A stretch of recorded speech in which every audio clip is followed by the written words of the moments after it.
নমস্কার দর্শক, সংবাদ আবির্ভাবের গুরুত্বপূর্ণ সংবাদে আপনাদের সকলকে স্বাগত। আমরা প্রত্যেক দিনের মতন আজকেও একটি বিশেষ এবং গুরুত্বপূর্ণ সংবাদ আপনাদের সামনে তুলে ধরব। দর্শক, তৃণমূল কংগ্রেস কিন্তু আরও বড় চাপের মধ্যে পড়ল। কেন বলছি? তার কারণ কিছু নয়, তার কারণ হচ্ছে সবথেকে বড় বিষয় যেটা হচ্ছে আইপ্যাকের প্রধানকে গ্রেপ্তার করার পর ইডি যখনই গ্রেপ্তার করলো তারপর থেকে আইপ্যাক কিন্তু ঘোষণা করে দিয়েছে যে আগামী 20 দিন তাদের সমস্ত কর্মীদেরকে কিন্তু কাজ বন্ধ করে দিতে বলেছে। তারা কোনো কাজ করবে না। মানে এই 20 দিন তৃণমূল কংগ্রেসকে যে সার্ভিস দিত আইপ্যাকের পক্ষ থেকে সমস্ত কিছু কিন্তু বন্ধ হয়ে গেল। মানে স্ট্র্যাটেজি থেকে শুরু করে বাংলার বিভিন্ন ঘরে ঘরে ফোন মারফত যে প্রচার এবং বিভিন্নভাবে যে টেকনিক্যালি হয়েতে সাধারণ মানুষকে তৃণমূল কংগ্রেসের দিকে আগলে রাখা, তৃণমূল কংগ্রেসের দিকে ফিরিয়ে আনা, সেই কাজটা কিন্তু স্টপ হয়ে গেল এই ঘোষণা করার পর। মানে 2026 বলা যেতে পারে মমতা ব্যানার্জির পায়ে পেরেক পুঁতে দিলেন কে না আইপ্যাক।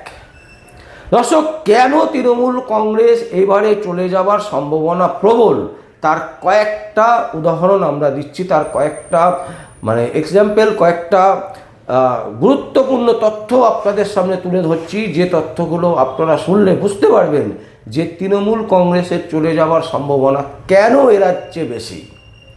তার প্রথম যেটা কারণ হচ্ছে, ফার্স্ট কারণ যেটা আমরা বলেছি এইমাত্র, সেটা হচ্ছে আইপ্যাকের 20 দিনের সমস্ত যে সার্ভিস, সেই সার্ভিস বন্ধ করে দেওয়া। মানে আইপ্যাক কোনো রকমের সহযোগিতা বা কোনো কাজ তৃণমূল কংগ্রেসের করতে পারবে না। এটা সর্বভারতীয় স্তরে তারা ঘোষণা করেছে, কিন্তু এই রাজ্যে যেহেতু ভোট এবং 20 দিন মানে বুঝতেই পারছেন যে 20 দিন মানে ভোট পর্ব শেষ হয়ে যাবে, তারপর আইপ্যাক আবার কাজ শুরু করবে, তার আগে তারা কাজ করতে পারবে না। ফলে তৃণমূল কংগ্রেস কিন্তু এই মুহূর্তে একটা বড় সমস্যার সম্মুখীন হলো। 1 নম্বর পয়েন্ট।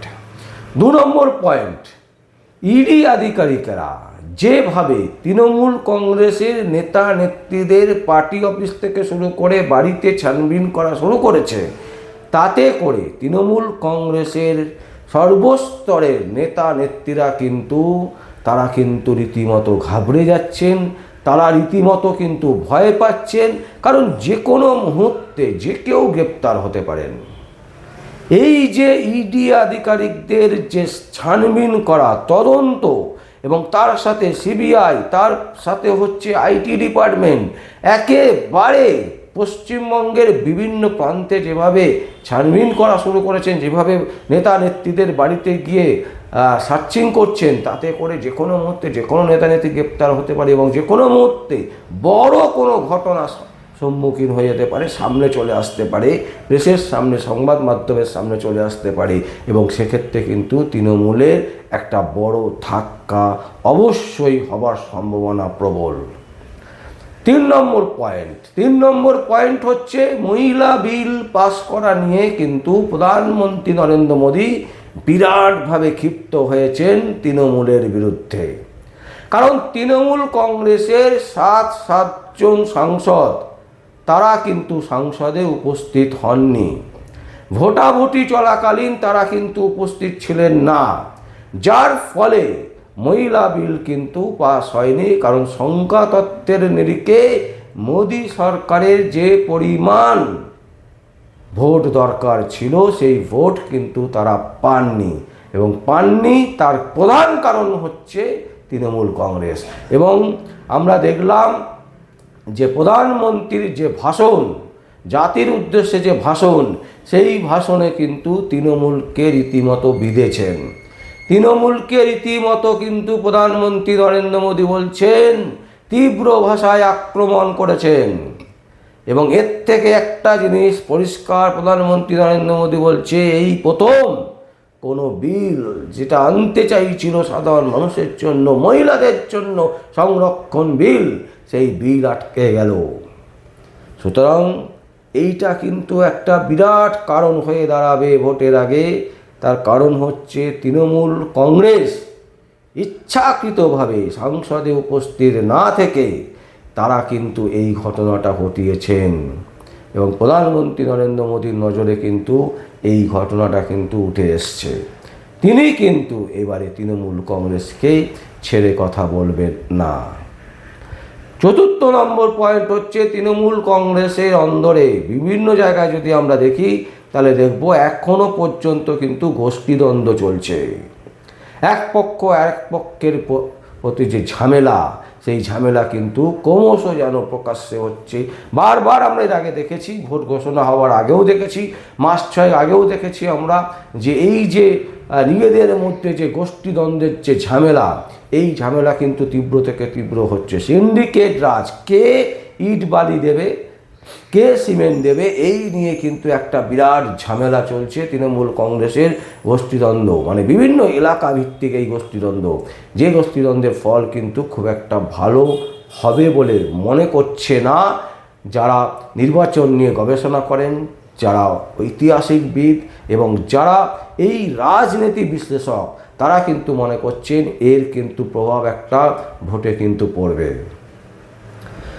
পঞ্চম নম্বর পয়েন্ট যেটা খুব গুরুত্বপূর্ণ, সেটা হচ্ছে কি, সেটা হচ্ছে কংগ্রেস রাজ্যে প্রদেশ কংগ্রেসের নেতৃত্বে ইতিমধ্যে 294টা আসনে লড়াই করার যে প্রখর ইচ্ছে, সেই ইচ্ছে কিন্তু তারা পোষণ করেছেন। 294টি আসনে তারা কিন্তু প্রার্থী দিয়ে দিয়েছেন।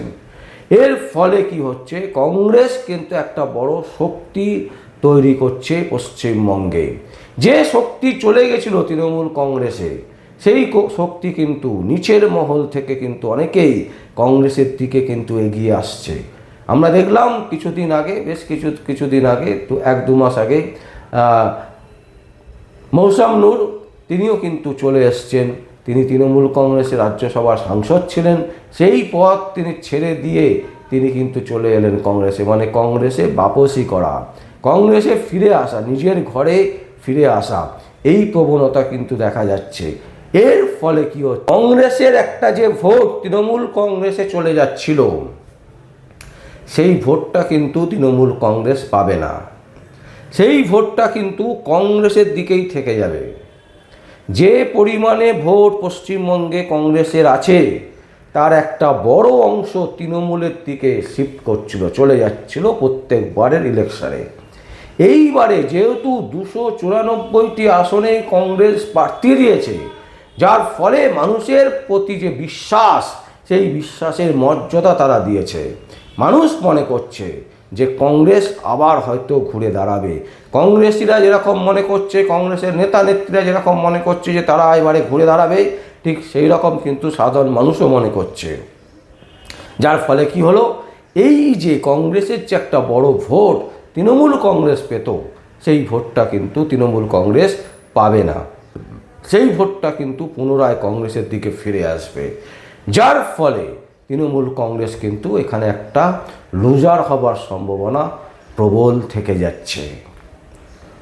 6 নম্বর পয়েন্ট হচ্ছে আর্থিক দুর্নীতি কিন্তু মানুষ কিছুতেই ভুলতে পারছে না।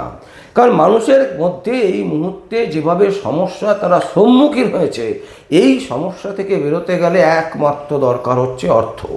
আর সেই অর্থ মুখ্যমন্ত্রী মমতা ব্যানার্জি বলুন বা তার সরকার বলুন, যেভাবে একের পর এক দুর্নীতি করেছে, বিশেষ করে আমরা দেখেছি শিক্ষাক্ষেত্রে, বিভিন্ন চাকরি নিয়োগ ক্ষেত্রে, দমকল থেকে শুরু করে সমস্ত কিছুতে যদি আমরা দেখি, বিভিন্ন কোর্টের যে রিক্রুটমেন্ট হয়, সেই সমস্ত রিক্রুটমেন্ট, বিভিন্ন ডি ক্যাটাগরি, ডি গ্রুপে যে রিক্রুটমেন্ট হয়, প্রতিটা ক্ষেত্রে কিন্তু একটা বিরাট দুর্নীতি আস্তে পৃষ্ঠে ধরে আছে মুখ্যমন্ত্রী মমতা ব্যানার্জি এবং তার সরকারকে। এইটা কিন্তু একটা বড় কারণ হয়ে দাঁড়াবে এইবারের ভোটে। যে ভোটটা মমতা ব্যানার্জি পেতেন, সেই ভোটটা কিন্তু না পাওয়ার চান্স বিরাট।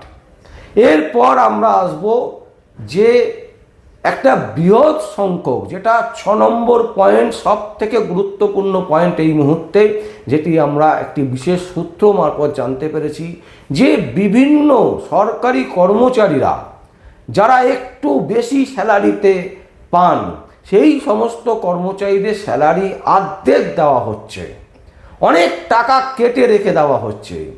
এমনকি এই যে ডিএ দিয়ে দেওয়ার কথা বলা হয়েছিল, সেই ডিএ তো দেওয়া হচ্ছেই না, পূর্ণাঙ্গ যে ডিএ, পিএফের টাকা সেই পিএফের টাকা অর্ধেক দিয়ে অর্ধেক রেখে দেওয়া হচ্ছে, এমনকি বলা হচ্ছে যে 2 বছর আগে এই পিএফের টাকা তুমি তুলতে পারবে না।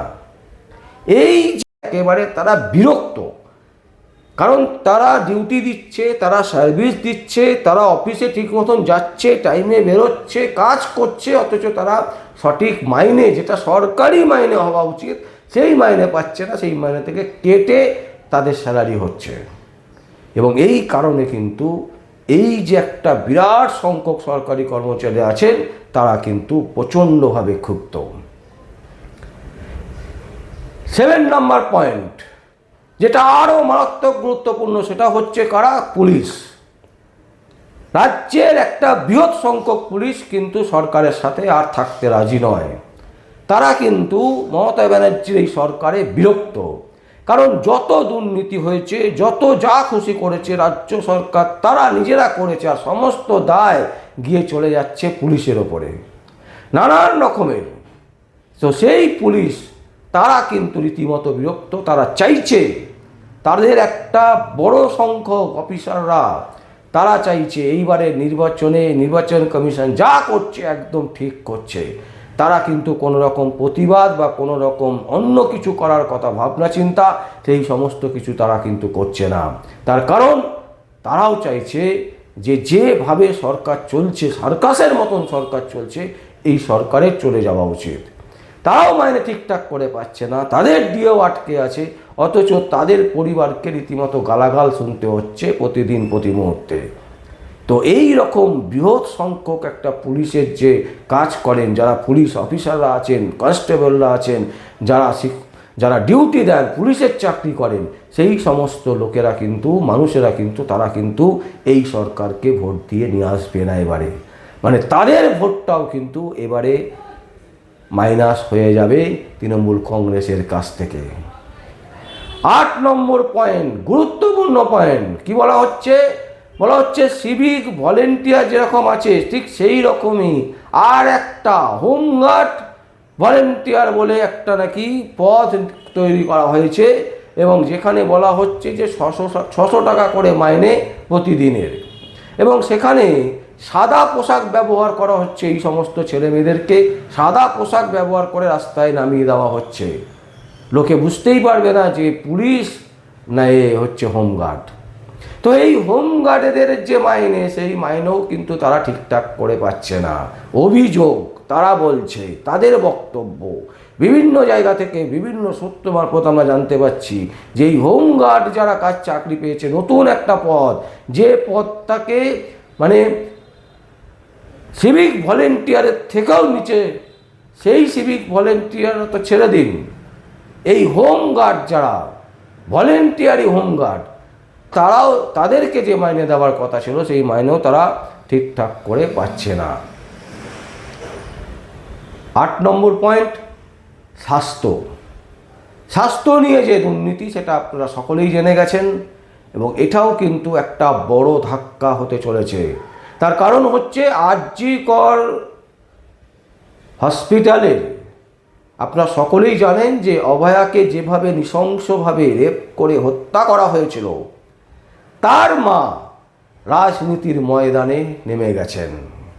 তিনি কিন্তু যেমন নিজে প্রার্থী হয়েছেন, আবার অন্যদিকে তিনি অন্যান্য নেতা নেত্রীদের হয়ে প্রচারেও যাচ্ছেন, এবং তিনি রীতিমতো ঘোষণা করেছেন, ঠিক মুখ্যমন্ত্রী মমতা ব্যানার্জি যেভাবে বলেন যে 294টা আসনে মনে করুন আমি দাঁড়িয়েছি, ঠিক সেই রকমভাবে তিনিও কিন্তু বলেছেন যে আপনারা ভাবুন, বাংলার মানুষকে তিনি জানিয়েছেন, মনে করুন 294টা আসনে আমার মেয়ে, তিনি তার মাকে দাঁড় করিয়েছেন। এই যে ইমোশনালি বক্তব্য, ইমোশনকে কাজে লাগানো, এইটা কিন্তু বিজেপি একেবারে বিরাটভাবে এর একটা রসদ খুঁজে পেয়েছে, রসদ পাবে ভোট বাক্সে, এবং সেই ভোট বাক্সে কিন্তু অনেকটাই তৃণমূল কংগ্রেসের খামতি দেখা দেবে। 9 এবং 10 নম্বর একটাই পয়েন্ট, যেটা হচ্ছে কি মুসলিম সম্প্রদায়ের মানুষ কিন্তু বুঝে গেছে মুখ্যমন্ত্রী মমতা ব্যানার্জি তাদের জন্য কিছু করবে না। বিজেপি হয়তো মুসলিম বিরোধী, কিন্তু মুসলিম বিরোধী কাদের? যারা অবাঞ্ছিতভাবে ভারতবর্ষে ঢুকে ভারতবর্ষেরই ক্ষতি চাইছে, সেই সমস্ত মুসলিমদের বিরোধী কিন্তু বিজেপি কিন্তু কোনো অবস্থাতেই ভারতীয় বিজেপি বা যারা থাকতে চান, ভারতবর্ষের ভালো চান, ভারতবর্ষকে এগিয়ে নিয়ে যেতে চান, তাদের বিরুদ্ধে কিন্তু কখনোই বিজেপি নয়। এই কথাটা কিন্তু বিজেপি বারবার করে বলতে বুঝিয়ে দিতে পেরেছেন অনেকটাই, এবং যার ফলে মুসলিম সম্প্রদায়ের একটা বড় সংখ্যক মানুষ কিন্তু এবারে তৃণমূল কংগ্রেসের থেকে মুখ ফেরাবে। আর এটাই হবে সব থেকে বড় লক্ষণ, যেটা হচ্ছে মমতা ব্যানার্জির বিদায়ের।